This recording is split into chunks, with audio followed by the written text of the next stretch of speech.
திருச்சி மாவட்டம் இடமலைப்பட்டி புதூர் சொக்கலிங்கபுரம் ஸ்ரீ மலைக்காளியம்மன் கோவில் கும்பாபிஷேகம் வெகு விமரிசையாக நடைபெற்றது. விழாவையொட்டி கடந்த 17ஆம் தேதி முகூர்த்த கால் நடப்பட்டு கும்பாபிஷேக விழா தொடங்கியது. தொடர்ந்து முளைப்பாரி எடுத்தல், காப்பு கட்டுதல் வைபவம், அதனைத் தொடர்ந்து ஐயாளம்மன் படித்துறையில் இருந்து புனித தீர்த்தகுடம் எடுத்து வரப்பட்டு யாகசாலை பூஜைகள் தொடங்கியது. இன்று காலை 4ஆம் கால யாகசாலை பூஜைகள் நடைபெற்று கடம் புறப்பாடானது. வேத மந்திரங்கள் முழங்க கோபுர கலசங்களில் புனித நீர் ஊற்றி கும்பாபிஷேகம் வெகு விமரிசையாக நடைபெற்றது. பக்தர்கள் மீது புனித நீர் தெளிக்கப்பட்டது. ஆயிரக்கணக்கான பக்தர்கள் சுவாமி தரிசனம் செய்தனர். அன்னதானம் வழங்கப்பட்டது.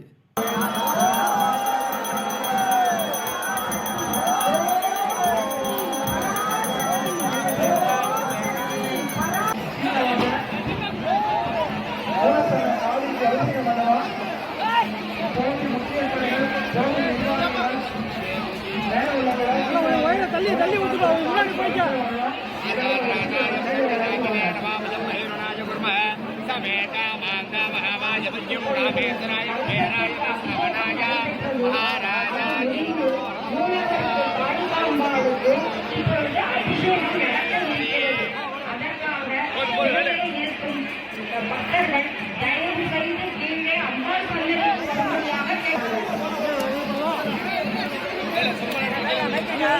அடுத்ததாக